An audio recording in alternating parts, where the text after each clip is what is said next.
옛날, 아주 먼 옛날에 호랑이가 담배를 피우던 시절보다도 더 오래전 깊은 산골짜기 마을에 눈보라가 휘몰아치던 어느 겨울날의 이야기입니다.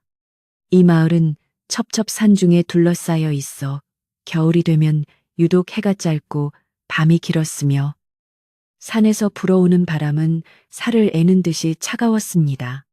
마을 어귀에 들어서면 가장 먼저 눈에 띄는 것은 으리으리한 기와집 한 채였는데 그곳은 마을에서 제일 가는 부자로 소문난 최 부자의 집이었습니다. 고래등 같은 기와 지붕 위에는 하얀 눈이 소복이 쌓여 있었고 굴뚝에서는 하루 종일 따뜻한 연기가 피어올라 마을 사람들의 부러움을 샀지만 그 집의 높은 담장 안에서는 옹기라고는 찾아볼 수 없는 차가운 인심만이 감돌고 있었습니다. 최 부자 댁에는 온갖 대전 일을 도맡아 하는 여종이 한 명 있었는데 마을 사람들은 그녀를 연희 어미라고 부르거나 그저 연희라고 불렀습니다. 연희는 얼굴이 곱고 마음씨가 비단결처럼 고와서 마을 사람들의 칭찬이 자자했지만 불행하게도 남편을 일찍 여의고 홀로 되어 최 부자 댁에서 허드렛 일을 하며 살아가고 있었습니다. 더구나 그녀는 지금 만삭의 몸이었는데 남편이 세상을 떠나기 전 남긴 마지막 혈육을 뱃속에 품고 있어 배가 남산만큼 불러 있었습니다. 무거운 몸을 이끌고도 연희는 새벽부터 밤늦게까지 쉴 새 없이 일해야 했고 차가운 개울물에 손을 담가 빨래를 하거나 무거운 장작을 나르면서도 뱃속의 아기를 생각하며 힘든 내색 한 번 하지 않았습니다. 어느 날 아침 밤새 내린 눈으로 세상이 하얗게 뒤덮인 날이었는데 최 부자의 부인인 안방마님은 아침부터 심기가 불편한 듯 안방문을 거칠게 열고 마당을 내려다 보았습니다. 마당 한 구석에서 힘겹게 비질을 하고 있는 연희의 부른 배가 유독 마님의 눈에 거슬렸던 것인데 욕심 많은 마님은 집안에 만삭의 여종이 있으면 재수가 없다는 미신을 굳게 믿고 있었습니다. 마님은 혀를 차며 연희를 쏘아보았고 그 눈빛에는 연희에 대한 측은지심이나 배려라고는 찾아볼 수 없었으며 오로지 자신의 집안에 혹시나 닥칠지 모를 불운에 대한 걱정과 이기심만이 가득 차 있었습니다. 마님은 곰방대를 탁탁 털며 옆에 있던 몸종에게 당장 최 부자를 불러오라고 소리쳤습니다. 최 부자가 안방으로 들어오자 마님은 기다렸다는 듯이 목소리를 높여 연희 이야기를 꺼내기 시작했는데 그 내용은 참으로 야박하기 그지없었습니다. 해가 바뀌기 전에 집안의 나쁜 기운을 몰아내야 하는데 만삭의 몸으로 집안을 돌아다니는 연희가 눈에 가시 같아서 견딜 수 없다는 것이었습니다. 마님은 최 부자에게 당장 연희를 내보내지 않으면 올해 농사도 망치고 집안에 우환이 들끓을 것이라고 으름장을 놓았고 평소 아내의 말이라면 꼼짝 못하는 데다 인색하기로 소문난 최 부자 역시 고개를 끄덕이며 동조했습니다. 최 부자는 연희가 아이를 낳으면 그 입 하나 더 먹여 살려야 한다는 생각에 벌써부터 쌀독이 축날까 걱정하고 있었던 터라 마님의 제안이 내심 반가웠던 것입니다. 잠시 후 마당으로 불려 나온 연희는 영문도 모른 채 주인 부부 앞에 무릎을 꿇고 앉았는데 차가운 땅바닥의 냉기가 얇은 치마를 뚫고 들어왔습니다. 최 부자는 뒷짐을 진 채 근엄한 목소리로 연희에게 오늘 당장 짐을 싸서 집을 나가라고 명령했고 그 말을 들은 연희는 하늘이 무너지는 듯한 충격을 받았습니다. 당장 갈 곳도 없는 데다 해산달이 가까워져 몸을 가누기조차 힘든 상황에서 한겨울 추위 속으로 내쫓긴다는 것은 곧 죽으라는 말과 다름없었기 때문입니다. 연희는 바닥에 머리를 조아리며 눈물로 호소했지만 최 부자와 마님은 눈 하나 깜짝하지 않았고 오히려 재수 없는 소리 하지 말고 빨리 나가라며 호통을 쳤습니다. 연희는 흐르는 눈물을 닦으며 제발 아기를 낳을 때까지만이라도 헛간 한 구석이라도 좋으니 머물게 해달라고 애원했습니다. 이 엄동설 안에 쫓겨나면 뱃속의 아기는 물론이고 자신도 얼어 죽을 수밖에 없다고 죽은 남편을 봐서라도 제발 자비를 베풀어 달라고 손이 발이 되도록 빌었습니다. 하지만 안방마님은 그런 연희의 간절한 부탁을 매몰차게 거절하며 부정 타는 소리 하지 말고 당장 눈앞에서 사라지라고 소금까지 뿌려댔습니다. 대문 밖으로 쫓겨나는 연희의 등 뒤로 쾅 하고 닫히는 대문 소리가 마치 세상과의 단절을 알리는 신호처럼 매정하게 들려왔고 연희는 망연자실한 표정으로 굳게 닫힌 대문만을 바라보았습니다. 쫓겨난 연희는 낡은 보따리 하나만을 달랑든 채 마을길을 터덜터덜 걸어가기 시작했는데 발걸음을 옮길 때마다 눈 밟는 소리가 뽀드득 뽀드득 처량하게 울려 퍼졌습니다. 마을 사람들은 담장 너머로 연희가 쫓겨나는 모습을 지켜보며 수근거렸지만 서슬퍼런 최 부자의 권세가 두려워 누구 하나 선뜻 나서서 연희를 도와주지 못했습니다. 개 중에는 연희를 안타깝게 여겨 몰래 혀를 차는 노인들도 있었고 따뜻한 밥 한 덩이라도 쥐어주고 싶어하는 아낙네들도 있었으나 혹시라도 최 부자의 눈 밖에 날까봐 문을 굳게 걸어 잠그고 모른 척할 뿐이었습니다. 마을 굴뚝마다 저녁 밥 짓는 연기가 모락모락 피어오르는 평화로운 풍경이 연희에게는 오히려 더 큰 슬픔으로 다가왔습니다. 마을을 벗어나자 인적은 끊기고 오로지 휘몰아치는 바람 소리와 나뭇가지 흔들리는 소리만이 연희의 귓가를 때렸습니다. 해는 이미 서산으로 넘어가고 있었고 어둠이 서서히 깔리기 시작하자 숲속은 더욱 으스스하고 공포스러운 분위기로 변해갔습니다. 연희는 추위와 배고픔 그리고 밀려오는 두려움에 몸을 떨면서도 본능적으로 배를 감싸 안으며 아기에게 말을 건넸습니다. 아가야, 미안하다. 못난 어미를 만나 이 추운 겨울에 고생이구나. 그래도 우리가 살 길은 있을 거야. 연희는 스스로를 위로하며 무거운 발걸음을 산 쪽으로 옮겼습니다. 마을에서는 더 이상 지낼 곳이 없으니 산 너머에 있는 친정 마을로 가거나 아니면 산속 화전민들이 사는 움막이라도 찾아야겠다는 생각뿐이었습니다. 하지만 눈은 점점 더 거세게 내리기 시작했고 길은 눈에 덮여 어디가 길이고 어디가 낭떠러지인지 분간할 수 없는 지경에 이르렀습니다. 연희의 집시는 이미 눈에 젖어 얼어붙었고 발가락은 감각이 없을 정도로 꽁꽁 얼어붙어 한 걸음 떼기가 천근만근 무거웠습니다. 산을 오를수록 바람은 더욱 매섭게 몰아쳤고 마치 산신령이 노하여 인간의 접근을 막으려는 듯 나뭇가지들이 기괴한 소리를 내며 울부짖었습니다. 연희는 몇 번이나 눈길에 미끄러져 넘어지면서도 이를 악물고 다시 일어났는데 그때마다 뱃속에 아기가 꿈틀거리며 어미에게 힘을 내라는 신호를 보내는 것만 같았습니다. 어느새 주위는 완전히 깜깜해졌고 하늘에서는 달빛조차 구름에 가려 희미하게 비칠 뿐이었습니다. 연희는 이제 더 이상 걸을 힘이 남아있지 않았고 다리는 후들거리고 숨은 턱끝까지 차올라 금방이라도 쓰러질 것만 같았습니다. 그때 멀리서 늑대 울음소리 같은 짐승의 소리가 들려와 연희의 등골을 오싹하게 만들었는데 산속의 맹수들에게 잡아먹힐지도 모른다는 공포가 그녀를 엄습했습니다.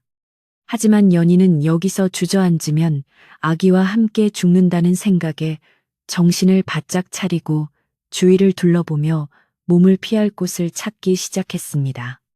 바람이라도 피할 수 있는 바위 틈이나 동굴이 있다면 오늘 밤은 어떻게든 버틸 수 있을 것 같았습니다. 그렇게 얼마나 헤맸을까. 연희의 눈앞에 희미하게 검은 그림자가 드리워진 바위 절벽이 나타났습니다. 가까이 다가가 보니 사람 하나 겨우 들어갈 수 있을 만한 작은 동굴 입구가 보였는데 입구 주변에는 펜넝쿨이 우거져 있어 눈에 잘 띄지 않는 곳이었습니다. 연희는 지푸라기라도 잡는 심정으로 펜넝쿨을 헤치고 동굴 안으로 조심스럽게 발을 들여놓았는데 안은 생각보다 깊고 바람을 막아주어 밖보다는 훨씬 아늑하게 느껴졌습니다.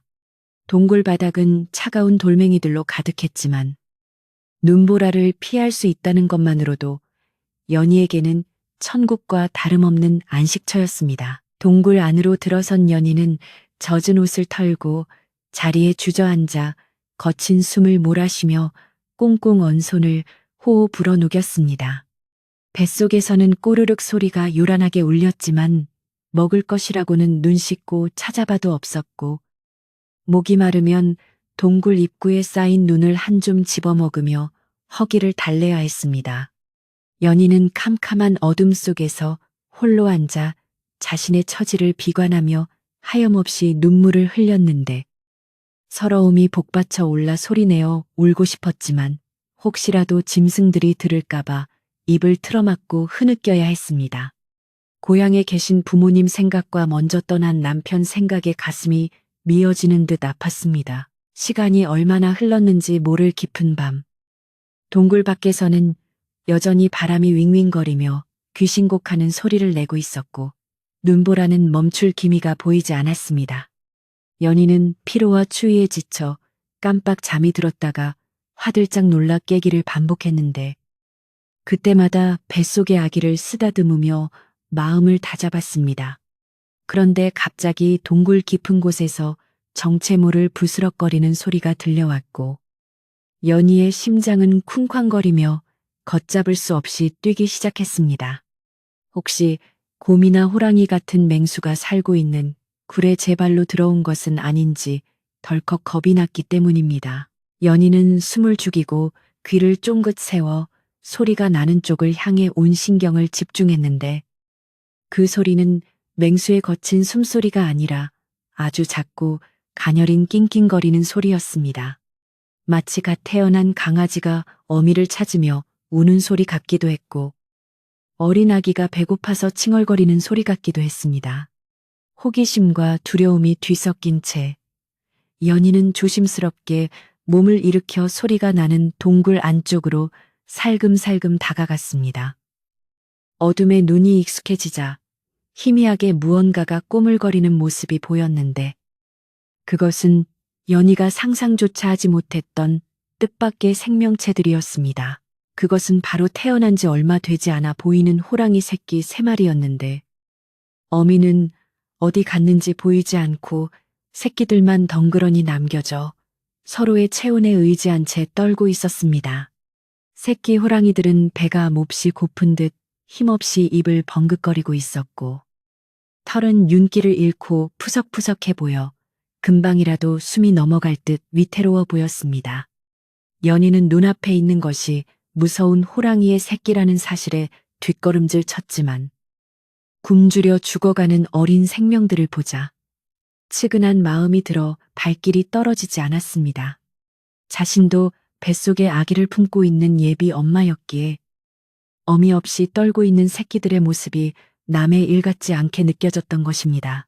연희는 잠시 망설였지만 이내 두려움을 떨쳐내고 새끼 호랑이들에게 조심스럽게 손을 뻗어보았는데 새끼들은 사람의 온기가 그리웠는지 연희의 손길을 피하지 않고 파고들었습니다. 차갑게 식어가는 새끼들의 몸을 만지자 연희의 가슴속 깊은 곳에서 뜨거운 모성애가 솟구쳐 올랐고 이대로 두면 오늘 밤을 넘기지 못하고 다 죽을 것이라는 생각이 들었습니다. 비록 짐승의 새끼지만 생명은 다 귀한 것이고 어쩌면 하늘이 자신을 이곳으로 이끈 이유가 있을지도 모른다는 생각이 스쳐 지나갔습니다. 연희는 주위를 둘러보며 어미 호랑이가 돌아오지 않는지 살폈지만 밖은 여전히 눈보라만 칠 뿐 고요했습니다. 이 가여운 것들을 어찌하면 좋을까? 연희는 혼잣말을 중얼거리며 새끼 호랑이들을 자신의 품으로 끌어안아 체온을 나누어 주었습니다. 새끼들은 연희의 품속이 따뜻했는지 낑낑거리는 소리를 멈추고 조금씩 안정을 찾아가는 듯 했으나 여전히 배가 고파 젖을 찾는 신호를 하며 연희의 옷깃을 파고들었습니다. 연희는 자신의 부른 배를 내려다보며 아직 태어나지 않은 아기 생각에 잠시 갈등했지만 눈앞에서 꺼져가는 생명들을 외면할 수 없어 중대한 결심을 하게 되었습니다. 만삭의 몸이라 젖이 조금씩 돌고 있었던 연희는 떨리는 손으로 옷고름을 풀고 젖가슴을 드러내어 호랑이 새끼에게 물리기로 마음먹었습니다. 연희가 조심스럽게 젖을 물리자 기운 없이 축 늘어져 있던 새끼 호랑이 한 마리가 본능적으로 젖을 빨기 시작했습니다. 처음에는 힘이 없어 잘 빨지 못하더니 따뜻한 젖이 입안으로 흘러들어가자 젖 먹던 힘을 다해 쪽쪽 소리를 내며 빨아대기 시작했고 그 모습이 얼마나 간절해 보이던지 연희의 눈시울이 붉어졌습니다. 다른 두 마리도 젖 냄새를 맡고 달려들었고 연희는 번갈아 가며 새끼들에게 젖을 먹이며 그들의 작은 등을 부드럽게 쓰다듬어 주었습니다. 사람이 호랑이 새끼에게 젖을 먹인다는 것은 듣도 보도 못한 일이었지만 그 순간만큼은 인간과 짐승의 경계를 넘어선 생명의 교감이 이루어지고 있었습니다. 새끼 호랑이들이 배를 채우고 나니 연희의 품에서 곤히 잠들기 시작했는데 그 평온한 숨소리를 듣고 있으니 연희 역시 긴장이 풀리며 노곤함이 밀려왔습니다. 차가운 동굴 바닥이었지만 새끼 호랑이들의 온기와 연희의 온기가 합쳐져 제법 훈훈한 기운이 감돌았고 밖에서 불어오는 바람 소리도 자장가처럼 들리는 듯 했습니다. 연희는 잠든 새끼들을 바라보며 부디 어미가 빨리 돌아와서 이 아이들을 보살펴 주기를, 그리고 자신도 이 혹독한 겨울을 무사히 넘기고 아기를 낳을 수 있기를 간절히 기도했습니다. 그렇게 연희는 호랑이 굴에서 기막힌 하룻밤을 보내게 되었습니다. 한편 연희를 내쫓은 최부자 댁에서는 그날 밤부터 이상한 일들이 벌어지기 시작했는데 멀쩡하던 솥단지가 깨지거나 외양간의 소들이 이유 없이 울부짖는 등 흉흉한 징조가 나타났습니다. 안방마님은 잠자리에 들었으나 가위에 눌려 식은땀을 흘리며 깨어났고 최부자 역시 뒤숭숭한 꿈자리에 밤새 뒤척이며 잠을 이루지 못했습니다. 마을 사람들 사이에서는 쫓겨난 연희가 산속에서 변을 당해 원기가 된 것은 아닌지 수근거리는 소문이 돌기 시작했고 밤바람 소리에 섞여 들려오는 여인의 울음소리 같은 환청에 마을 전체가 공포에 떨었습니다. 죄 없는 사람을 사지로 내몬 대가가 서서히 그들에게 다가오고 있었던 것입니다. 동굴 속의 연희는 밤새 새끼들을 품에 안고 선잠을 잤는데 새벽녘이 되자 동굴 밖에서 묵직하고 거대한 발소리가 들려와 잠에서 확 깨어났습니다. 그것은 눈을 밟을 때 나는 소리와는 차원이 다른 땅이 울리는 듯한 육중한 느낌이었고 본능적으로 어미 호랑이가 돌아왔음을 직감할 수 있었습니다. 연희의 심장은 다시금 쿵쾅거리며 터질 듯 뛰었고 온몸에 피가 차갑게 식는 듯한 공포가 밀려왔습니다. 새끼들을 살린 은인이라 할지라도 새끼들 곁에 있는 낯선 인간을 본 어미 호랑이가 어떤 반응을 보일지는 아무도 알 수 없는 일이었기에 연희는 숨조차 크게 쉴 수 없었습니다. 거대한 그림자가 동굴 입구를 가리며 안으로 들어서자 두 개의 샛노란 불빛이 어둠 속에서 번뜩이며 연희를 향해 다가왔습니다. 집채만한 어미 호랑이의 위압감에 연희는 바들바들 떨며 새끼들을 안은 채 구석으로 몸을 움츠렸고 호랑이는 낮은 으르렁거리는 소리를 내며 연희와 새끼들의 냄새를 맡기 시작했습니다. 연희는 이제 죽었구나 싶어 눈을 질끈 감고 모든 것을 체념하려 했으나 마음 한구석에서는 제발 아기만이라도 살려달라는 마지막 기도가 흘러나왔습니다. 긴장감이 최고조에 달한 그 순간 동굴 안에는 팽팽한 정적만이 감돌았습니다. 어미 호랑이는 연희의 품에서 곤히 자고 있는 새끼들을 확인하고는 놀랍게도 사나운 기세를 거두고 연희의 얼굴을 빤히 바라보았습니다. 마치 자신의 새끼들에게서 나는 낯선 젖냄새와 연희의 냄새를 통해 무슨 일이 있었는지 짐작이라도 하는 듯 호랑이의 눈빛은 점차 부드럽게 변해갔습니다.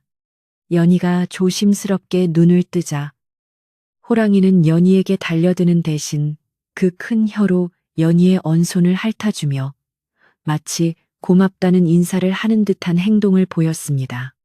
며칠을 굶주려 죽을 뻔했던 새끼들을 살려준 인간에 대한 고마움을 호랑이도 알고 있었던 것일까요?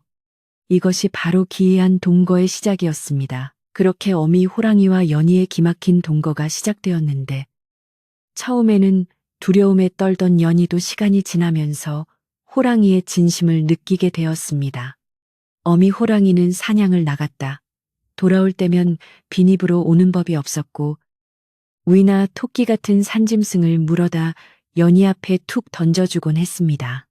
처음에는 피가 흐르는 짐승을 보고 기겁을 했던 연희도 뱃속의 아기와 살기 위해서는 무엇이라도 먹어야 했기에 눈을 질끈 감고 고기를 손질하여 불을 피워 구워 먹었습니다.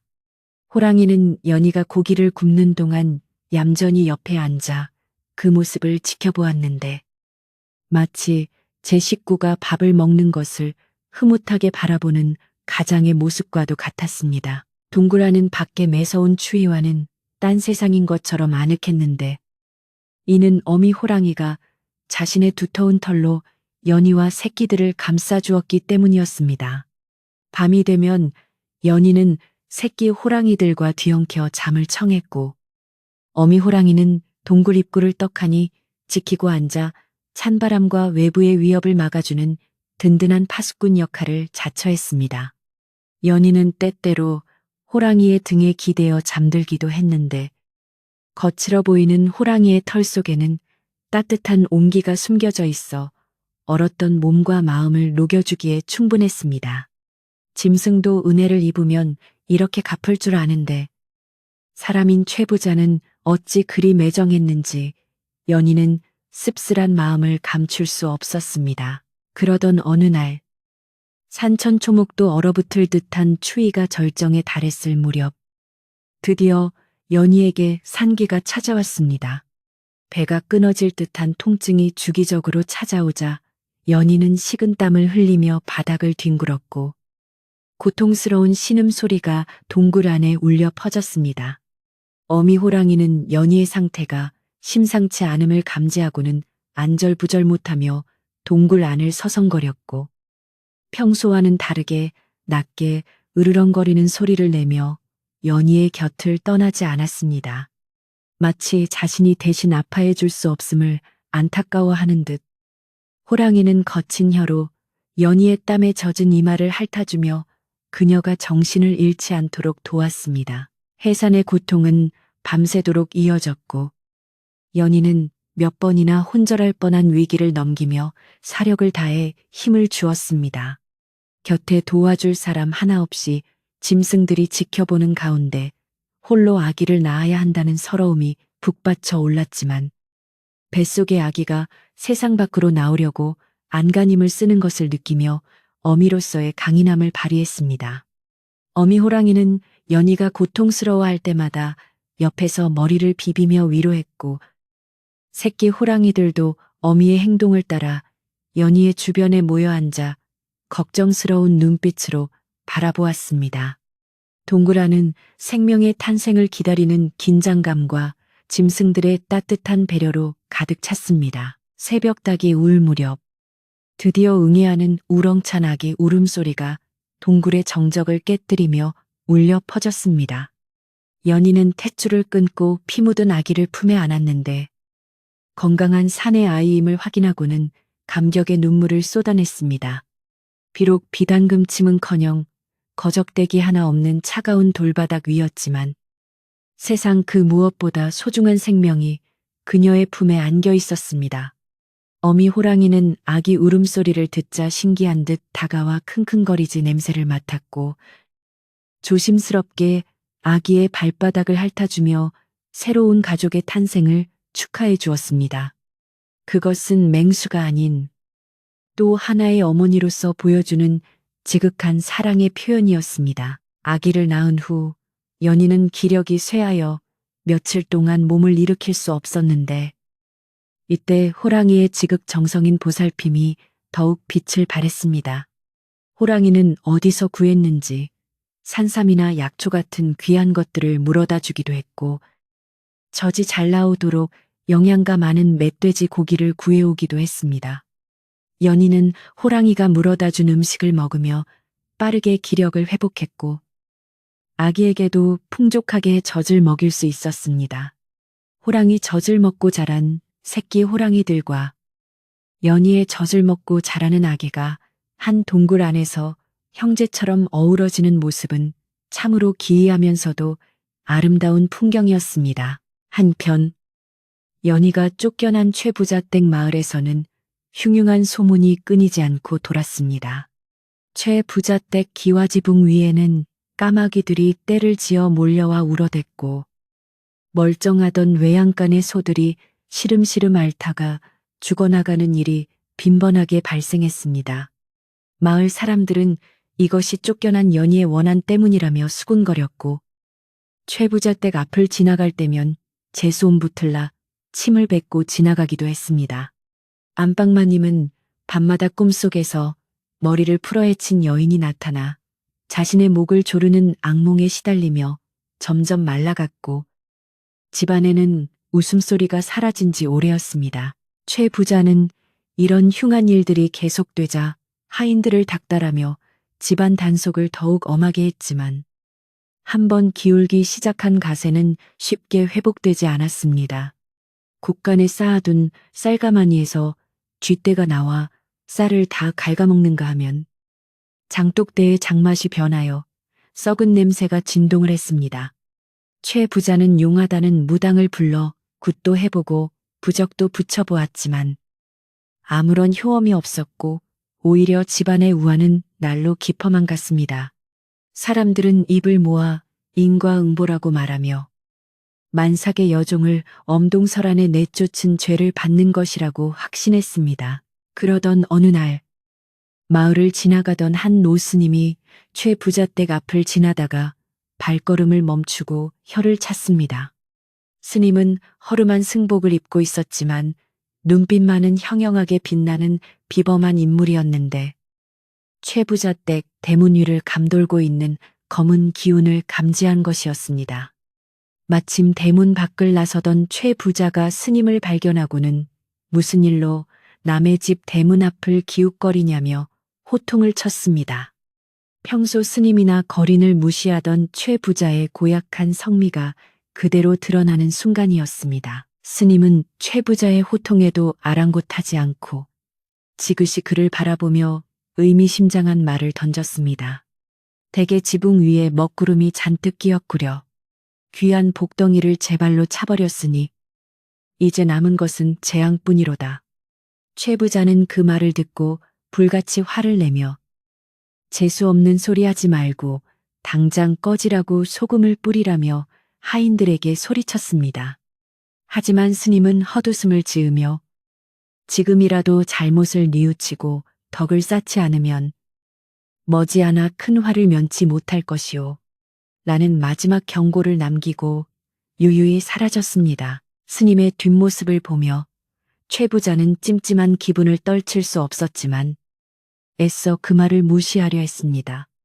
그는 자신의 재력과 권세만 믿고 하늘 무서운 줄 몰랐기에 자신이 저지른 잘못을 인정하기보다는 남 탓을 하며 스스로를 합리화하는 데 급급했습니다. 최 부자는 술상을 차려오라 호통치며 불안한 마음을 술로 달래려 했으나 술잔을 비울수록 가슴 한구석이 채하니 뚫린 듯한 공허함은 채워지지 않았습니다. 밖에서는 다시 거센 바람이 불어오며 창호지 문을 덜컹거렸고 그 소리가 마치 누군가가 문을 두드리는 소리처럼 들려 최 부자를 더욱 공포에 떨게 만들었습니다. 마을 사람들은 최 부자 댁의 몰락을 예견이나 한 듯 삼삼오오 모여 앉아 최 부자의 악행을 성토했습니다. 예전에는 최 부자의 권세가 무서워 입도 뻥긋 못하던 사람들이었지만 이제는 대놓고 최 부자를 비난하며 연희의 안부를 걱정했습니다. 그 착한 연희가 이 추운 겨울에 어디서 얼어 죽지는 않았을지 걱정이네. 분명 산신령님이 굽어 살펴주실 거야. 죄 없는 사람은 하늘이 돕는 법이라지 않나. 사람들의 마음속에는 연희에 대한 연민과 최 부자에 대한 분노가 교차하며 마을의 분위기는 점점 더 최 부자에게 등을 돌리는 쪽으로 흘러가고 있었습니다. 시간은 흘러 어느덧 겨울이 지나고 산골짜기에도 봄 기운이 스며들기 시작했습니다. 동굴 주변에 눈이 녹고 파릇파릇한 새싹이 돋아나자 연희의 아기도 제법 살이 오르고 옹알이를 할 만큼 자랐습니다.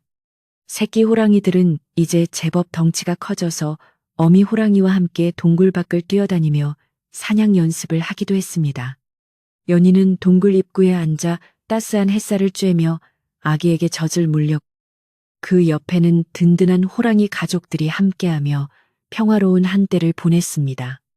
이제는 호랑이들이 맹수가 아니라 듬직한 가족처럼 느껴졌습니다. 그러던 어느 날 밤, 어미 호랑이가 평소와는 다르게 연희의 옷자락을 물고 끌며 무언가를 재촉하는 듯한 행동을 보였습니다. 연희가 의아해하며 호랑이를 바라보자 호랑이는 동굴 밖을 향해 고개를 돌리며 따라오라는 신호를 보냈습니다. 밤이 늦어 위험하지 않을까 걱정했지만 그동안 호랑이가 보여준 헌신적인 태도를 믿었기에 연희는 아기를 포대기에 업고 호랑이를 따라 나섰습니다. 호랑이는 연희가 잘 따라오는지 확인하며 천천히 숲길을 걸어갔고 그 뒤를 새끼 호랑이들도 졸졸 따라갔습니다. 달빛이 은은하게 비추는 산길을 걸으며 연희는 묘한 기분에 사로잡혔습니다. 과연 호랑이가 자신을 어디로 데려가는 것일까? 혹시 이제 헤어질 시간이 된 것은 아닐까 하는 생각에 가슴 한구석이 뭉클해졌습니다. 호랑이는 험한 길을 피해 걷기 좋은 길로만 연희를 안내했고 가시덤불이 나오면 앞발로 치워주며 세심하게 배려했습니다. 그렇게 한참을 걸어 도착한 곳은 산 아래가 훤히 내려다 보이는 언덕이었는데 그곳에서는 연희가 살던 마을과 최 부자 댁의 기와 지붕이 희미하게 보였습니다. 호랑이는 그곳에 멈춰서서 마을을 내려다보며 길게 포효했습니다. 그 소리는 산천을 뒤흔들 만큼 우렁찼지만 연희에게는 왠지 모를 슬픔과 결의가 담긴 소리처럼 들렸습니다. 호랑이는 다시 연희를 향해 돌아서서 그 깊은 눈망울로 한참을 바라보더니 연희의 발 앞에 머리를 조아렸습니다. 이것은 단순한 작별 인사가 아니라 앞으로 일어날 일에 대한 일종의 예고와도 같았습니다. 연희는 호랑이의 목을 끌어안고 고맙다. 정말 고맙다. 네 덕분에 우리 모자가 살았다. 하며 눈물을 흘렸습니다. 다시 동굴로 돌아온 그날 밤, 연희는 쉬이 잠들지 못했습니다. 호랑이의 행동이 무엇을 의미하는지 곰곰이 생각해보니 아마도 자신이 다시 인간 세상으로 돌아가야 할 때가 되었음을 알려주는 것 같았습니다. 하지만 빈손으로, 그것도 갓난아기를 데리고 마을로 돌아가면 또다시 괄시를 받거나 굶어 죽기 십상이었습니다. 연희의 이런 걱정을 알기라도 하는 듯 다음날 아침 일찍부터 어미 호랑이는 어디론가 사라져 보이지 않았습니다. 연희는 불안한 마음으로 하루 종일 동굴 입구를 서성거렸지만 해가 질 때까지 호랑이는 돌아오지 않았습니다. 어둠이 짙게 깔리고 밤이 깊어가자 멀리서 다시 땅을 울리는 듯한 발소리가 들려왔습니다. 이번에는 어미 호랑이 혼자가 아니었습니다. 수십 마리의 짐승들이 움직이는 듯한 소리가 숲속을 가득 메웠고 연희는 두려움에 아기를 꼭 껴안았습니다. 잠시 후 동굴 앞에 나타난 것은 어미 호랑이였는데 놀랍게도 그 뒤에는 산속의 온갖 짐승들이 줄을 지어 서 있었습니다. 그리고 어미 호랑이의 입에는 사람 몸통만한 거대한 보따리가 물려져 있었는데 그 보따리에서는 예사롭지 않은 기운이 뿜어져 나오고 있었습니다. 호랑이는 그 큰 보따리를 연희 앞에 툭 내려놓고는 거친 숨을 몰아쉬었습니다. 보따리는 흙이 묻고 낡았지만 그 안에 든 내용물이 상당히 묵직해 보였습니다. 연희가 놀란 눈으로 호랑이와 보따리를 번갈아 바라보자 호랑이는 보따리를 코로 밀며 열어보라는 신호를 했습니다. 떨리는 손으로 보따리의 매듭을 풀자 그 안에서 눈부신 광채가 쏟아져 나와 어두운 동굴 안을 대낮처럼 환하게 비추었습니다. 연희는 자신의 눈을 의심하며 입을 다물지 못했는데 그것은 평생 구경조차 해보지 못한 엄청난 보물들이었습니다. 금은보화와 비단, 그리고 산삼과 녹용 같은 귀한 약재들이 보따리 안에 가득 들어 있었습니다. 이것은 호랑이가 연희에게 주는 이별 선물이자 그녀가 앞으로 험한 세상을 살아가는 데 필요한 미천이었습니다. 짐승이 인간에게 보은한다는 말은 들었어도 이렇게 엄청난 보물을 가져다 줄 줄은 꿈에도 몰랐던 연희는 감격에 겨워 말을 잇지 못했습니다. 호랑이는 그런 연희를 보며 만족스러운 듯 그르렁거리는 소리를 내었고 새끼 호랑이들도 덩달아 신이 나서 꼬리를 흔들었습니다. 하지만 이것은 시작에 불과했습니다. 호랑이는 보따리 외에도 또 다른 계획을 가지고 있는 듯 했습니다. 호랑이는 연희에게 보따리를 다시 싸게 한 뒤 자신의 등에 타라는 듯 등을 내밀었습니다. 연희가 머뭇거리자 호랑이는 낮은 소리로 재촉했고 연희는 아기를 가슴에 단단히 묻고 보따리를 챙겨 호랑이의 등에 올라탔습니다. 호랑이는 연희를 태우고 밤바람을 가르며 산을 내려가기 시작했는데 그 목적지는 다름 아닌 연희가 쫓겨났던 그 마을. 최부자댁이 있는 곳이었습니다. 과연 호랑이는 연희를 데리고 마을로 내려가 무슨 일을 벌이려는 것일까요? 최부자댁의 운명은 어떻게 될 것이며 마을 사람들은 호랑이를 타고 나타난 연희를 보고 어떤 반응을 보일까요?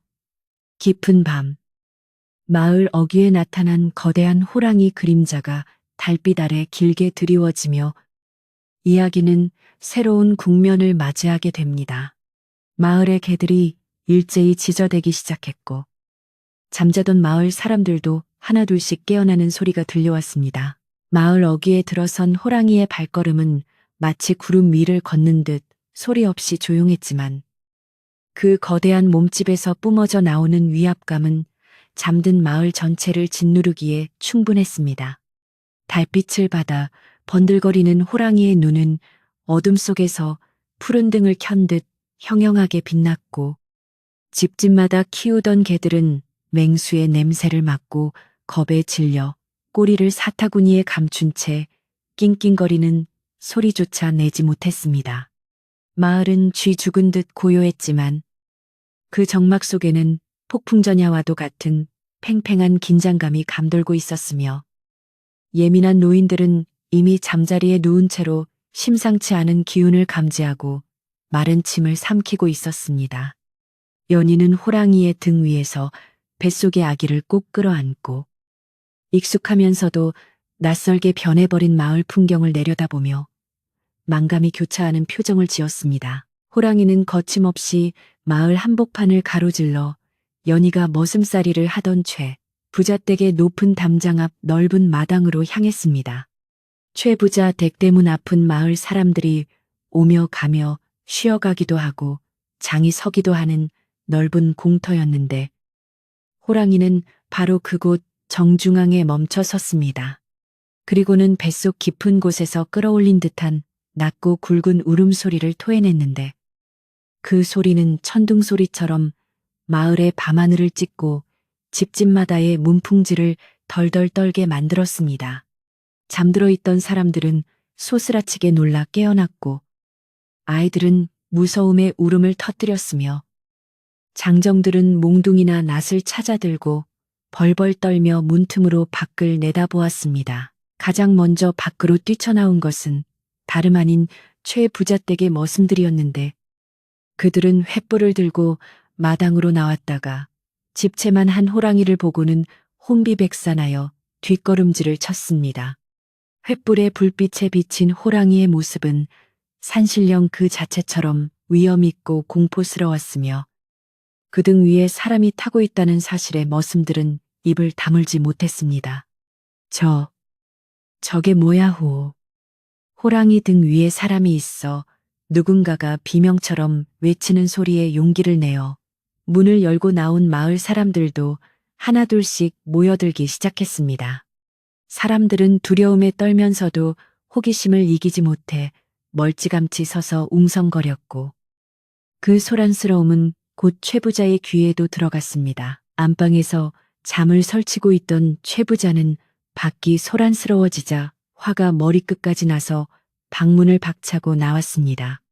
이놈들이 밤중에 잠 안 자고 웬 난리들이냐 하며 고래고래 소리를 지르던 최 부자는 대문 틈으로 보이는 거대한 호랑이의 형상을 보고는 그만 다리에 힘이 풀려 주저앉고 말았습니다.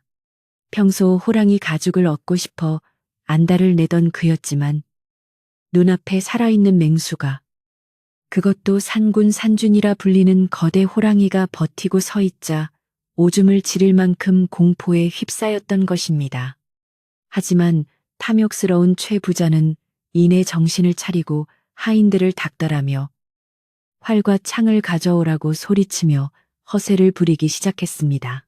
그때 호랑이 등 위에 타고 있던 연희가 조심스럽게 땅으로 내려왔는데 그 모습을 본 마을 사람들은 귀신을 본 듯 경악을 금치 못했습니다. 아니, 저건 쫓겨난 년이 어미가 아닌가, 죽은 줄 알았는데 살아서 돌아왔어. 사람들의 웅성거림은 순식간에 파도처럼 퍼져나갔고 연희가 품에 안고 있는 갓난아기의 울음소리가 쩌렁쩌렁하게 울려 퍼지자 사람들은 그녀가 귀신이 아니라 살아있는 사람임을 확신하게 되었습니다. 연희는 헬쓱하지만 눈빛만은 기품있게 빛나는 모습으로 사람들 앞에 섰고 그 곁에는 호랑이가 마치 호위무사처럼 든든하게 버티고 서서 아무도 접근하지 못하도록 위협적인 눈빛을 보내고 있었습니다. 호랑이는 연희가 무사히 땅에 내려선 것을 확인하자 입에 물고 있던 거대한 보따리를 연희의 발 앞에 툭 내려놓았습니다. 흙이 잔뜩 묻은 투박한 보따리였지만 땅에 닿는 묵직한 소리만 들어도 그 안에 예사롭지 않은 물건이 들어있음을 짐작할 수 있었습니다. 마을 사람들 사이에서는 저 보따리가 무엇인지에 대한 궁금증이 증폭되었고 개 중에는 호랑이가 잡아먹은 사람들의 뼈가 들어있을 것이라며 재수 없는 소리를 하는 사람도 있었고 산신령이 내려준 보물일 것이라고 추측하는 사람도 있었습니다. 하지만 호랑이의 기세에 눌려 누구 하나 선뜻 다가가서 보따리를 확인해 볼 엄두를 내지 못하고 그저 마른 침만 삼킬 뿐이었습니다. 이 소동을 듣고 마을에서 가장 나이가 많고 지혜롭기로 소문난 김노인이 지팡이를 짚고 나타났습니다. 김노인은 평소 마을의 대소사를 관장하며 사람들의 존경을 받는 인물이었는데 그는 호랑이를 보고도 놀라거나 피하지 않고 오히려 합장을 하며 예를 갖추었습니다. 이것은 필시 산군님께서 마을에 왕림하신 것이야. 함부로 무기를 들거나 소란을 피워서는 안 되네. 김노인의 침착한 목소리에 웅성거리던 사람들은 조금씩 안정을 찾았고 횃불을 든 머슴들도 슬그머니 무기를 내렸습니다. 김노인은 천천히 연희에게 다가가 연희 어미야. 살아있었구나. 정말 다행이다. 그런데 이 호랑이님은 어찌하여 너를 태우고 오셨느냐라고 물었습니다. 연희는 김노인에게 공손하게 인사를 올린 뒤 그동안 산속 동굴에서 있었던 일들을 차분하게 이야기하기 시작했습니다. 쫓겨나 갈 곳이 없어 죽음을 각오하고 들어간 동굴에서 호랑이 새끼들을 만난 일, 자신의 젖을 물려 새끼들을 살려낸 일, 그리고 어미 호랑이가 은혜를 갚기 위해 자신을 돌봐주고 이렇게 마을까지 데려다준 일들을 하나도 빠짐없이 털어놓았습니다. 연희의 이야기를 듣는 마을 사람들의 표정은 놀라움에서 감동으로 그리고 다시 경이로움으로 변해갔습니다. 짐승도 은혜를 입으면 갚을 줄 아는데 하물며 사람이 사람을 그리 매정하게 내쫓았다는 사실에 마을 사람들은 최부자 댁을 향해 따가운 눈총을 보내기 시작했습니다. 연희의 이야기가 끝나자 호랑이는 마치 자신의 이야기가 맞다는 듯 굵은 꼬리로 땅을 탁탁 치며 연희의 몸을 부드럽게 감쌌습니다. 그 모습은 영락없이 주인을 지키는 충견과도 같았고 동시에 범접할 수 없는 신령스러운 기운을 내뿜고 있었습니다. 김 노인은 고개를 끄덕이며 하늘이 감동하고 산신령이 도운 게야. 내 갸륵한 마음씨가 짐승의 마음까지 움직였구나 하며 감탄했습니다. 그때 굳게 닫혀있던 최 부자댁 대문이 끼익 소리를 내며 열리고 최 부자가 거만한 표정으로 뒷짐을 지고 나타났습니다.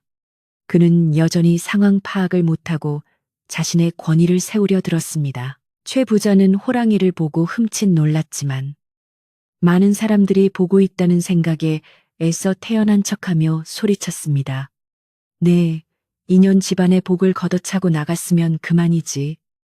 어디서 요물을 끌고 와서 마을을 어지럽히느냐. 저 호랑이는 필시 네가 부리는 사악한 귀신이 씌인 짐승일 테다. 최 부자는 적반하장으로 연희를 요물 취급하며 몰아세웠고 하인들에게 당장 활을 쏘아 호랑이를 잡으라고 명령했습니다. 하지만 하인들은 호랑이의 서슬퍼런 눈빛에 압도되어 감히 활시위를 당기지 못하고 쭈뼛거릴 뿐이었습니다. 최 부자의 목소리만 공허하게 허공을 갈랐습니다. 그 순간 얌전히 있던 호랑이가 최 부자를 향해 고개를 돌리고는 입을 크게 벌려 천지를 진동시키는 포효를 내질렀습니다.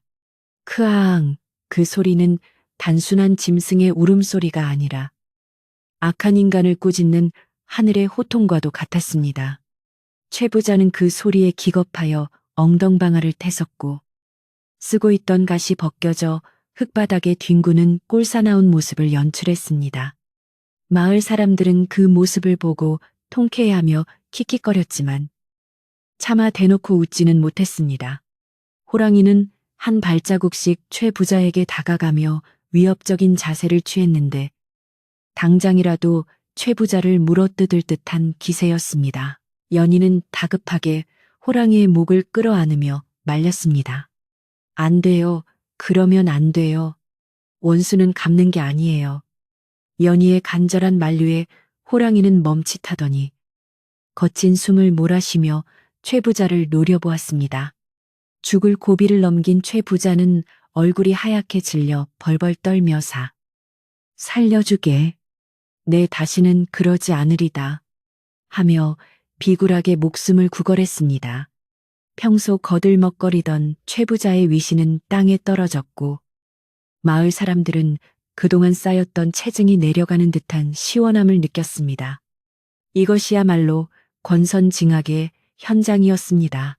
연희는 호랑이를 진정시킨 후 발 앞에 놓인 보따리의 매듭을 풀기 시작했습니다. 마을 사람들의 시선이 모두 보따리에 쏠렸고 최 부자 역시 곁눈질로 보따리를 훔쳐보았습니다.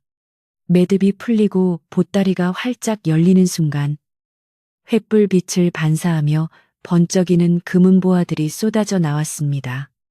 금덩어리, 은수저, 옷구슬, 그리고 귀한 산삼들이 수북하게 쌓여있는 모습에 사람들은 아이고 맙소사하며 입을 다물지 못했습니다.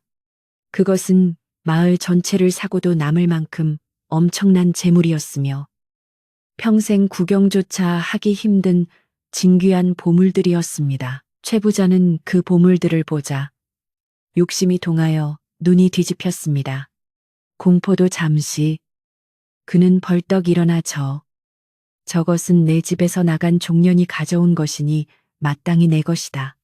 내 집에서 일하며 훔쳐간 것이 분명하다 하며 억지를 부리기 시작했습니다. 그의 탐욕은 끝이 없었고 뻔뻔함은 하늘을 찌를 듯 했습니다. 하지만 마을 사람들은 더 이상 최 부자의 말에 속지 않았습니다. 연희가 쫓겨날 때 빈손으로 나갔다는 것을 모두가 목격했기 때문입니다. 김노인은 혀를 차며 최 부자. 자네는 부끄러움도 모르는가. 하늘이 무섭지 않나 하며 따끔하게 일침을 놓았습니다. 그때 보따리 속에서 유독 빛나는 낡은 문서 하나가 발견되었습니다. 김노인이 그 문서를 집어들어 불빛에 비추어 보더니 깜짝 놀라며 소리쳤습니다. 이건 10년 전 최 부자 댁이 억울하게 빼앗았던 김진사 댁의 논문서가 아닌가. 마을이 술렁거리기 시작했습니다. 과거 최 부자가 흉년을 틈타 가난한 이웃들의 논밭을 헐값에 강제로 사들이고 문서를 조작했다는 소문이 있었는데 호랑이가 물어온 보따리 속에 그 증거가 들어 있었던 것입니다. 호랑이가 가져온 것은 단순한 재물이 아니라 최 부자가 감추고 싶어 했던 추악한 과거와 진실이었던 셈입니다. 최 부자의 얼굴은 흑빛이 되었습니다. 그 문서는 자신이 없애버린 줄 알았던, 아니면 깊은 산속 어딘가에 묻어버렸던 장부의 일부였기 때문입니다. 호랑이가 산속을 뒤지다 우연히 혹은 신령한 힘으로 그것을 찾아내어 가져온 것이었습니다. 마을 사람들의 웅성거림은 이제 비난의 화살이 되어 최 부자에게 꽂혔습니다.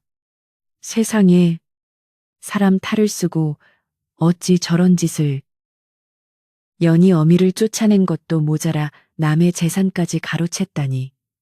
사람들의 분노는 걷잡을 수 없이 커져만 갔고 최 부자는 쥐구멍이라도 찾고 싶은 심정이었습니다. 이 소란 속에서도 연희는 보물이나 문서에는 관심이 없다는 듯 오로지 아기를 달래는 데에만 집중했습니다. 그녀에게 중요한 것은 재물이 아니라 아기의 안전과 평온한 삶뿐이었기 때문입니다. 하지만 호랑이의 뜻은 달랐습니다. 호랑이는 앞발로 보물들을 연희 쪽으로 밀어주며 이것은 내 것이니 당당하게 받으라는 신호를 보냈습니다. 그리고는 다시 한번 최 부자를 향해 으르렁거리며 만약 허튼 수작을 부리면 가만두지 않겠다는 경고를 보냈습니다. 최 부자는 이제 재물을 탐하기는커녕 자신의 목숨과 명예가 위태로운 지경에 이르렀음을 깨달았습니다. 상황이 이렇게 되자 그동안 최 부자 댁에서 일하며 온갖 구박을 받았던 다른 하인들도 용기를 내어 한마디씩 거들기 시작했습니다. 마님께서 연희를 내쫓을 때 소금 뿌리던 거 제가 다 봤습니다. 최 부자 어른이 곳간문을 잠그고 굶어 죽는 사람들 모른 척하라고 시켰습니다. 그동안 억눌려왔던 진실들이 본물 터지듯 쏟아져 나왔고 최 부자 댁의 높은 담장은 사람들의 불신과 원망으로 인해 마음속에서부터 무너져 내리고 있었습니다. 화려한 기와집은 그대로였지만 그 안에 깃든 도덕과 권위는 이미 폐허가 된 것이나 다름없었습니다. 김노인은 마을 사람들을 진정시키며 엄숙하게 선언했습니다. 이 보물은 하늘이 연희의 착한 심성에 감동하여 내려주신 선물이네. 그러니 아무도 이것을 탐해서는 안 되며 최 부자는 그동안의 잘못을 뉘우치고 물러가야 할 것이야. 김노인의 판결에 마을 사람들은 환호하며 박수를 보냈습니다. 최 부자는 분하고 억울했지만 호랑이가 눈을 부라리고 있고 마을 민심이 돌아선 마당에 더 이상 버틸 재간이 없었습니다. 그는 슬금슬금 뒷걸음질쳐 대문 안으로 도망치듯 사라졌고 굳게 닫힌 대문은 다시는 열리지 않을 것처럼 보였습니다. 연희는 김노인과 마을 사람들에게 감사의 인사를 전하며 이 많은 재물을 저 혼자 쓸 수는 없습니다. 마을에 굶주리는 사람들과 나누고 싶습니다. 라고 말했습니다. 그녀의 따뜻한 마음에 사람들은 다시 한번 감동했고 눈물을 훔치는 이들도 있었습니다. 호랑이는 연희의 말을 알아들은 듯 만족스러운 표정으로 하품을 크게 한 번 하더니 그 자리에 편안하게 엎드려 휴식을 취했습니다. 공포의 대상이었던 호랑이가 이제는 마을의 수호신이자 연희의 든든한 가족으로 받아들여지는 순간이었습니다. 밤바람은 여전히 차가웠지만 마을 광장에 모인 사람들의 마음에는 훈훈한 온기가 퍼져나갔습니다. 횃불의 불꽃은 더욱 밝게 타올랐고 어둠 속에 감춰져 있던 진실과 정의가 환하게 드러났습니다. 최 부자 댁의 굴뚝에서는 더 이상 연기가 나지 않았지만 연희가 있는 곳에는 사람들의 웃음소리와 따뜻한 기운이 넘쳐 흘렀습니다. 이렇게 연희는 쫓겨난 여종에서 마을의 중심인물로 다시 서게 되었고 호랑이는 그 곁을 지키며 전설 같은 밤을 만들어가고 있었습니다. 하지만 아직 이야기는 끝나지 않았습니다. 최 부자가 이대로 순순히 물러날지, 그리고 연희가 이 재물로 어떤 삶을 꾸려갈지, 날이 밝으면 더 큰 변화가 기다리고 있을 테니까요. 어느새 새벽빛이 희미하게 밝아오고 있었습니다. 밤새 소란스러웠던 마을은 이제 새로운 국면을 맞이할 준비를 하고 있었습니다.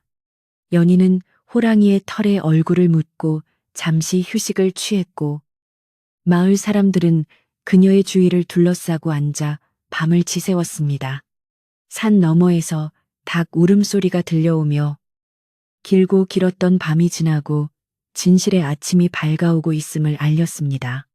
최 부자 댁 담장 너머로는 알 수 없는 정막만이 흐르고 있어 폭풍이 지나간 후의 고요함처럼 더욱 불안하게 느껴지기도 했습니다. 날이 완전히 밝아오자 마을의 풍경은 밤사이 벌어졌던 일들이 꿈이 아니었음을 증명하듯 선명하게 드러났습니다.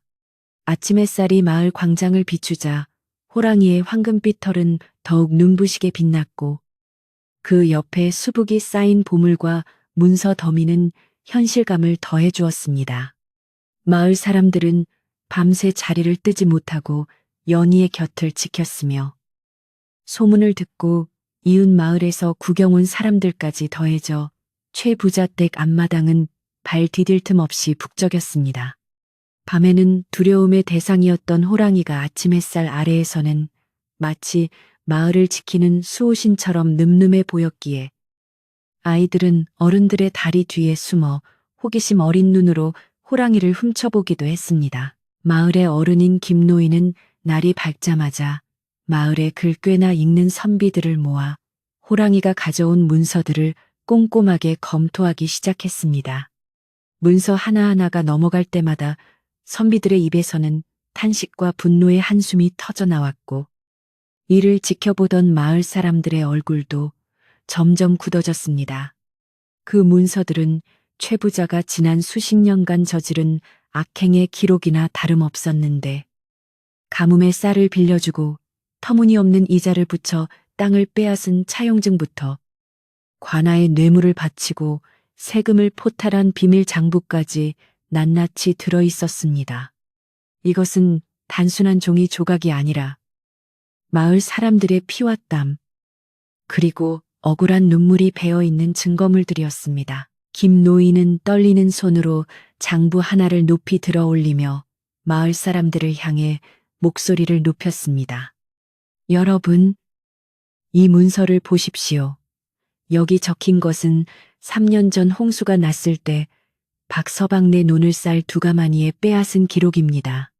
그리고 이것은 이 진사댁 과수원을 억지로 가로챈 증서입니다.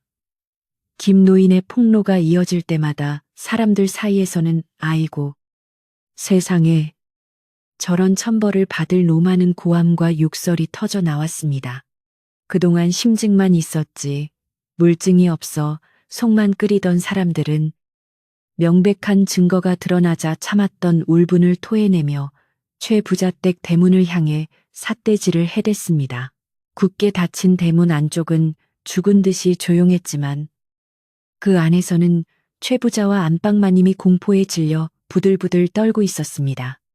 그들은 담장 너머로 들려오는 사람들의 성난 목소리와 호랑이의 거친 숨소리를 들으며 이제 모든 것이 끝났음을 직감했습니다. 하인들은 이미 주인의 몰락을 예감하고 짐을 싸서 뒷문으로 도망친 지 오래였고 넓은 기와집에는 오직 탐욕스러운 부부만이 덩그러니 남겨져 있었습니다. 최 부자는 어떻게든 이 상황을 모면해 보려고 머리를 굴렸지만 호랑이가 버티고 있는 한 밖으로 나갈 수도 없었고 관아의 도움을 청하러 갈 사람도 없었기에 그야말로 도간에 든 쥐 신세였습니다. 마을 사람들의 분노가 극에 달하자 청년 몇 명이 담장을 넘어가 대문 빗장을 열어 젖혔습니다. 육중한 대문이 활짝 열리자 마당 한가운데에 주저앉아 있는 최 부자와 안방마님의 초라한 모습이 만천하에 드러났습니다. 평소 비단 옷을 입고 거드름을 피우던 위풍당당한 모습은 온데간데 없고 산발한 머리에 눈물 콧물 범벅이 된 얼굴은 보기 민망할 정도로 비참했습니다. 연희는 아기를 안고 그 모습을 지켜보며 묘한 감정을 느꼈는데 자신을 그토록 구박하고 내쫓았던 사람들이 한순간에 이렇게 무너지는 것을 보니 인생 무상함을 뼈저리게 느꼈습니다. 김노인은 마을 사람들을 대표하여 최 부자 앞으로 걸어가 엄중하게 꾸짖었습니다. 최가야, 네가 저지른 죄는 하늘이 알고 땅이 알며 심지어 저 산중의 짐승조차 알고 있어 너를 단죄하러 왔다. 네가 쌓은 재물은 모두 남의 눈에서 피눈물을 흘리게 하여 얻은 것이니 이제 주인들에게 돌려주는 것이 마땅하다. 김노인의 서리빨 같은 호통에 최 부자는 고개를 들지 못하고 바닥에 머리를 조아리며 죽을 죄를 지었습니다. 제발 목숨만은 살려주십시오. 하고 애원했습니다. 안방마님 역시 연희의 바짓가랑이를 잡고 연희 어미야. 내가 잘못했다. 제발 호랑이를 물려다오. 하며 통곡했습니다. 하지만 마을 사람들의 인심은 이미 싸늘하게 식어 있었습니다. 이제 와서 빈다고 용서가 되나. 당장 마을에서 쫓아내야 해야 하는 성난 목소리들이 여기저기서 빗발쳤습니다. 호랑이 역시 최 부자 부부를 향해 날카로운 이빨을 드러내며 으르렁거려 허튼 짓을 하면 당장이라도 물어뜯을 기세를 보였습니다. 연희는 잠시 갈등했지만 더 이상의 피를 보는 것은 원치 않았기에 조용히 손을 들어 사람들을 진정시켰습니다. 어르신들, 저 사람들도 이제 벌을 받을 만큼 받았습니다. 재물은 모두 원래 주인에게 돌려주고 이 마을을 떠나는 것으로 하면 어떨까요? 연희의 제안은 자비로우면서도 단호했습니다. 사람들은 연희의 넓은 아량에 감탄하며 그녀의 뜻을 따르기로 했습니다. 사실 최 부자를 멍석말이라도 하고 싶었지만 연희의 얼굴과 갓난아기를 봐서 참기로 한 것입니다. 김 노인은 최 부자에게 즉시 마을을 떠나라고 명했습니다. 지금 당장 입은 옷 외에는 아무것도 가지지 말고 떠나거라. 만약 다시 이 마을에 얼씬거렸다가는 저 호랑이님이 가만두지 않을게야. 최 부자와 안방마님은 그 말에 감지덕지하며 서둘러 보따리 하나만 달랑 챙겨 들고 도망치듯 대문을 나섰습니다. 그들이 떠나는 뒷모습은 연희가 쫓겨날 때보다 훨씬 더 처량하고 비참해 보였습니다. 최 부자가 떠나자 마을에는 진정한 평화가 찾아왔습니다. 사람들은 환호성을 지르며 서로 얼싸안았고 10년 묵은 체증이 내려가는 듯한 기쁨을 나누었습니다. 김노인은 호랑이가 가져온 문서와 보물들을 정리하여 억울하게 땅을 빼앗긴 사람들에게는 땅 문서를 돌려주고 빚 때문에 고통받던 사람들에게는 차용증을 찢어주었습니다. 자신의 땅을 되찾은 사람들은 땅바닥에 주저앉아 펑펑 울었고 빚에서 벗어난 사람들은 연희에게 큰 절을 올리며 감사를 표했습니다. 연희는 제가 한 일이 아닙니다. 모두 하늘의 뜻이고 호랑이님의 은혜입니다. 라며 겸손하게 공을 돌렸습니다. 이제 남은 것은 텅 빈 기와집과 주인 잃은 곡식들이었습니다. 마을 사람들은 입을 모아 이 집은 당연히 연희가 살아야 한다고 말했습니다. 이 집의 진짜 주인은 복을 불러온 연희 어미일세. 김노인의 말에 모두가 고개를 끄덕이며 동의했습니다. 연희는 사양했지만 갓난아기를 키울 곳이 필요하기도 했고 마을 사람들의 간곡한 청을 거절할 수 없어 조심스럽게 수락했습니다. 하지만 연희는 이 집을 자신만의 소유로 하지 않고 마을 사람들이 언제든 찾아와 쉴 수 있는 열린 공간으로 만들겠다고 선언했습니다. 그날 오후 마을에서는 최부자 댁의 곡간을 열어 큰 잔치가 벌어졌습니다. 그동안 굶주리고 헐벗었던 마을 사람들을 위해 연희가 곡간을 활짝 연 것입니다. 마당 한쪽에는 커다란 가마솥이 여러 개 걸리고 장정들은 장작을 패고 아낙네들은 쌀을 씻고 나무를 다듬느라 분주하게 움직였습니다. 굴뚝에서는 구수한 밥 짓는 냄새와 고기 굽는 냄새가 피어 올라온 마을을 뒤덮었고 그 냄새는 사람들의 허기진 배뿐만 아니라 메마른 마음까지 채워주는 듯 했습니다. 아이들은 떡을 얻어먹으며 신이 나서 뛰어다녔고 노인들은 막걸리 잔을 기울이며 태평성대를 노래했습니다. 잔치 준비가 한창인 가운데 호랑이는 마당 한가운데 떡하니 자리를 잡고 앉아 이 모든 풍경을 흐뭇하게 지켜보았습니다. 마을 사람들은 처음에는 호랑이를 무서워했지만 이제는 누구 하나 호랑이를 피하지 않았습니다. 오히려 용기 있는 아이들은 호랑이의 꼬리를 살짝 만져보기도 하고 아낙네들은 호랑이 앞에 잘 삶은 돼지고기 한 덩이를 통째로 놓아주며 호랑이님 많이 드시오. 덕분에 우리가 삽니다. 하고 인사를 건넸습니다. 호랑이는 고기를 우적우적 씹어 먹으며 가끔씩 어흥 하고 낮은 소리를 내었는데 그것은 위협이 아니라 맛이 좋다는 감탄사처럼 들렸습니다. 부엌에서는 전을 부치는 기름 냄새가 진동을 했습니다. 녹두전, 파전, 동그랑땡이 노릇노릇하게 익어가고 시루에서는 몽글몽글한 김과 함께 하얀 백설기가 쪄지고 있었습니다. 연희는 아기를 등에 업고 부엌과 마당을 오가며 부족한 것이 없는지 살폈는데 그녀의 얼굴에는 그동안의 고생을 씻어내는 듯한 환한 미소가 피어올랐습니다. 마을 아주머니들은 연희의 손을 잡으며 고생했다. 정말 고생했어. 이제는 꽃길만 걷게나 하며 덕담을 건넸고 연희는 그 따뜻한 말 한마디에 눈시울을 붉혔습니다. 이 집에서 종살이를 할 때는 상상도 못했던 대접과 풍경이었습니다. 해가 뉘엿뉘엿 넘어가고 마당에 멍석이 깔리자 본격적인 잔치판이 벌어졌습니다. 사람들은 둥그렇게 둘러앉아 음식을 나누어 먹으며 이야기꽃을 피웠습니다. 그동안 최 부자의 눈치를 보느라 하지 못했던 이야기들.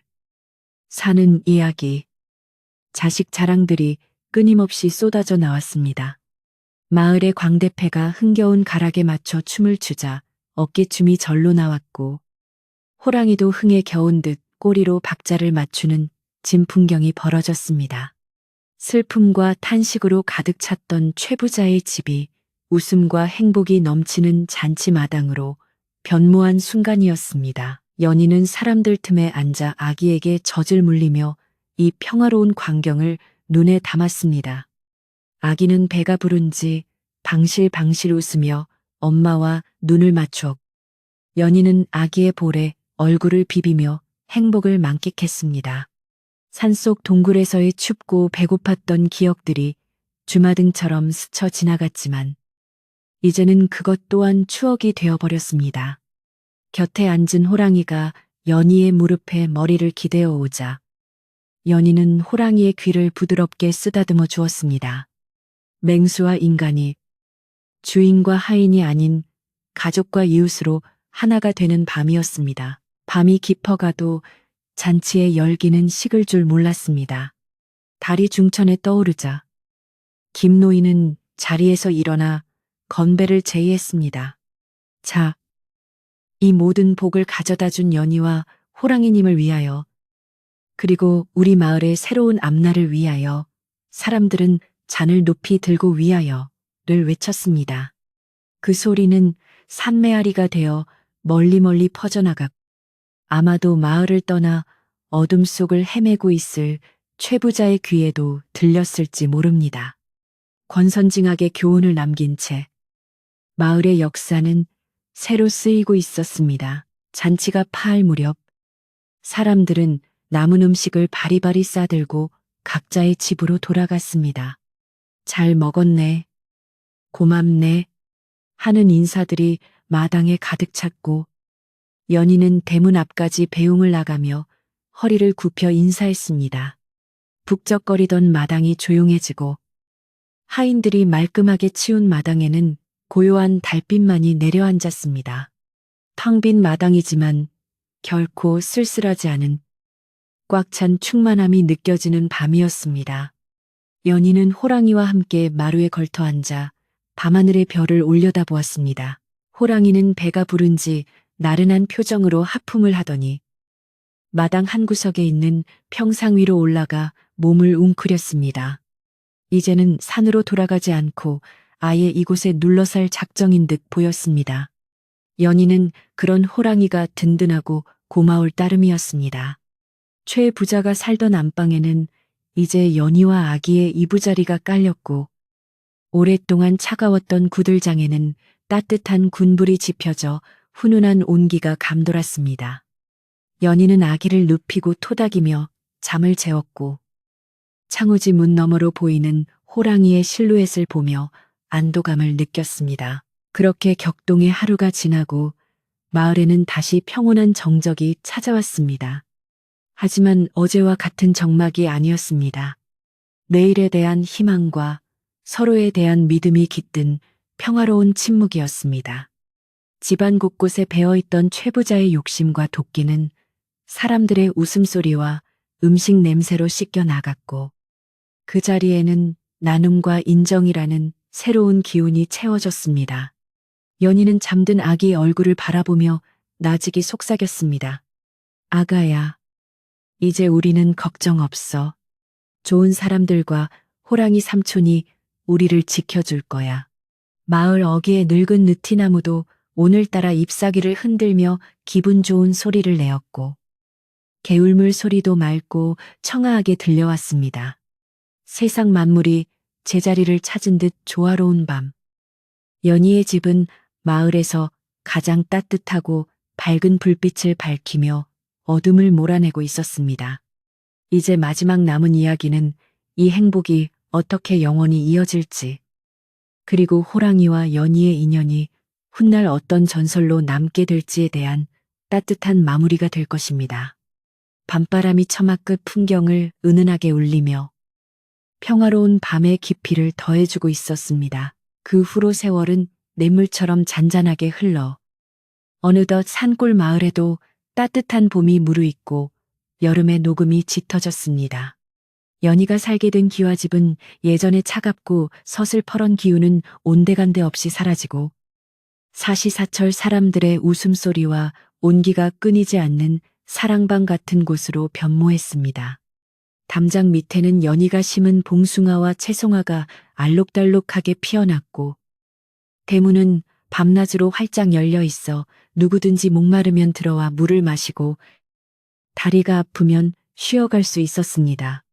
마을 사람들은 이 집을 더 이상 최부자댁이라 부르지 않고 호랑이가 지켜주는 집이라 하여 호랑이 댁 혹은 복을 나누는 집이라 하여 복댁이라고 불렀습니다. 연희는 집안의 안주인이 되었지만 결코 비단 옷을 입고 거들먹거리거나 아랫사람을 부리는 법이 없었습니다. 그녀는 여전히 소박한 무명옷을 입고 밭에 나가 김을 메고 부엌에서 직접 밥을 지으며 이웃들과 어우러져 살았습니다. 예전에는 종들이나 하던 탐은 일도 연희는 마다하지 않았고 오히려 몸이 불편한 노인이나 어린아이들이 있는 집을 찾아가 쌀독을 채워주고 빨래를 대신해 주기도 했습니다. 마을 사람들은 그런 연희를 보며 부처님이 따로 없다며 칭송했고 그녀가 지나갈 때면 마음 깊은 곳에서 우러나오는 존경의 인사를 올렸습니다. 연희의 덕행은 민들레 홀씨처럼 바람을 타고 이웃 마을까지 퍼져나갔습니다. 집안의 가장 큰 어른이자 수호신인 호랑이 또한 마을의 일원으로 완전히 녹아들었습니다. 호랑이는 낮이면 마당 한가운데 있는 널따란 평상이나 시원한 대청마루 밑에 배를 깔고 누워 낮잠을 즐기는 것이 일과였습니다. 처음에는 호랑이의 숨소리만 들려도 기겁을 하고 도망치던 동네 강아지들도 이제는 호랑이의 꼬리를 장난감 삼아 가지고 놀았고, 닭들은 호랑이의 등 위로 올라가 울을 치기도 했습니다. 호랑이는 귀찮을 법도 한데 그저 커다란 눈을 껌뻑거리거나 긴 꼬리로 파리를 쫓아주는 신유만 할 뿐, 작은 생명들을 해치지 않고 너그럽게 받아주었습니다. 그 모습은 영락없는 인자한 할아버지의 모습이었습니다. 연희의 아들은 복동이라는 이름을 얻었는데 호랑이의 젖을 먹고 자란 탓인지 또래 아이들보다 골격이 장대하고 힘이 장사였습니다. 복동이는 걸음마를 떼자마자 호랑이의 등에 올라타는 것을 제일 좋아했는데, 호랑이는 복동이가 떨어질세라 조심스럽게 걸음을 옮기며 마당을 한 바퀴씩 돌곤 했습니다. 마을 아이들은 호랑이를 타고 다니는 복동이를 부러워하며 뒤를 졸졸 따라다녔고, 호랑이는 아이들의 대장 노릇을 하며 골목대장 역할을 톡톡히 해냈습니다. 어미 없이 자란 새끼 호랑이들도 이제는 늠름한 청년 호랑이가 되어 가끔 산에서 내려와 어미와 인사를 나누고 가곤 했는데, 마을 사람들은 산군님들이 오셨다며 길을 비켜주곤 했습니다. 가을이 되면 이 집의 풍경은 더욱 풍요롭고 아름다웠습니다. 누렇게 익은 벼가 황금 물결을 이루는 들판을 바라보며 연희는 넉넉한 마음으로 추수를 준비했습니다. 최 부자 시절에는 소작료를 내느라 허리가 휘던 마을 사람들도 연희가 소작료를 대폭 낮추거나 아예 받지 않는 덕분에 곳간에 쌀을 가득 채울 수 있었습니다. 타작마당에서는 태단을 터는 소리와 함께 에헤라디아 하는 농부가 끊이지 않았고, 새참으로 내오는 막걸리와 시루떡은 꿀맛보다 달았습니다. 호랑이는 타작마당 한쪽에 앉아 멧돼지나 고라니가 곡식을 훔쳐 먹지 못하도록 감시병 역할을 자처했는데, 덕분에 이 마을은 산짐승의 피해가 전혀 없는 풍년마을이 되었습니다. 어느 날 저녁, 추수가 끝나고 마을 잔치가 벌어진 후 연희는 마루에 앉아 보름달을 올려다보며 깊은 생각에 잠겼습니다.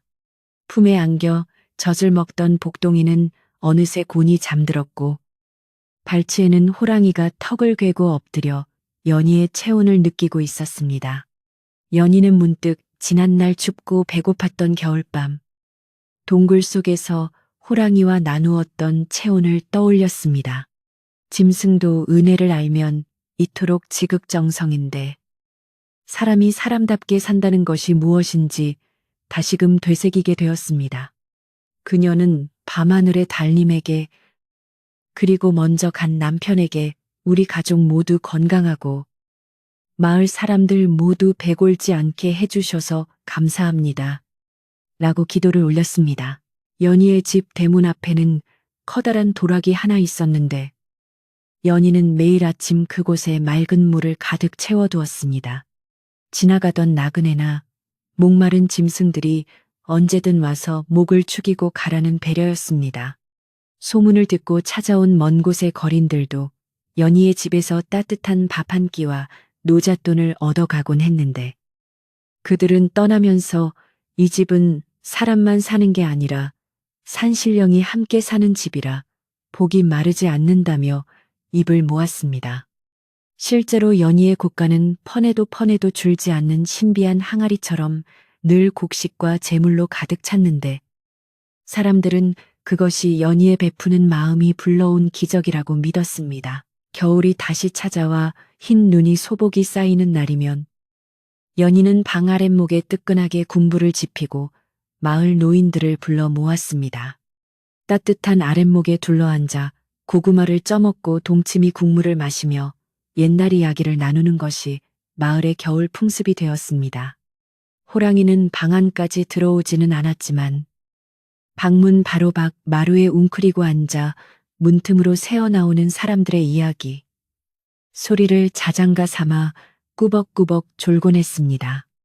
창호지 문에 비친 호랑이의 커다란 그림자는 공포의 대상이 아니라 든든한 바람막이이자 마을의 안녕을 지켜주는 부적과도 같았습니다. 세월이 흘러 복동이가 장성하여 혼례를 올릴 때가 되었습니다. 마을 전체가 떠들썩하게 잔치 준비를 했고 신랑이 된 복동이는 늠름한 모습으로 말을 타고 장가를 들었습니다. 호랑이는 이제 털빛이 희끗희끗해지고 걸음걸이도 예전만큼 빠르지 않은 노령이 되었지만 복동이의 혼례 행렬 맨 앞장에 서서 길을 터주는 역할을 마다하지 않았습니다. 신부 가마가 들어올 때 호랑이가 어흥하고 축하의 포효를 해주자 신부 측 사람들도 처음에는 놀랐지만 이내 신령스러운 호랑이의 축복이라며 기뻐했습니다. 연희는 며느리를 맞이하며 기쁨의 눈물을 흘렸고 호랑이의 목을 끌어안으며 내 덕분에 우리 복동이가 이렇게 잘 컸다 며 고마움을 전했습니다.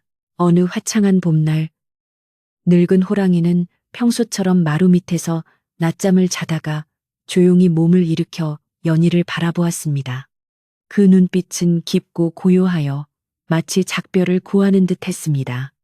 연희는 직감적으로 호랑이와 헤어질 시간이 왔음을 느꼈습니다. 호랑이는 연희의 손등을 거친 혀로 한번 핥아주고는 뒤도 돌아보지 않고 천천히 열린 대문을 빠져나가 산 쪽으로 향했습니다. 연희와 복동이 그리고 마을 사람들은 호랑이가 사라지는 모습을 하염없이 지켜보았습니다. 호랑이는 숲으로 들어가는 어귀에서 한번 멈춰서서 마을을 돌아보더니 안개 속으로 신기루처럼 사라졌습니다. 슬펐지만 그것은 죽음이 아니라 본래의 자리인 산신령의 품으로 돌아가는 성스러운 뒷모습이었습니다. 호랑이가 떠난 뒤에도 마을에는 호랑이의 기운이 남아있어 도적대가 들끓거나 흉년이 드는 일이 없었습니다. 사람들은 마을 어귀에 호랑이 모양의 돌을 세우고 해마다 정월 대보름이 되면 연인의 집 앞에 모여 호랑이에게 제사를 지내며 마을의 평안을 빌었습니다. 연희는 할머니가 되어서도 늘 베푸는 삶을 살았고 손자들에게 착한 마음을 쓰면 짐승도 감동하여 복을 물어다 준단다.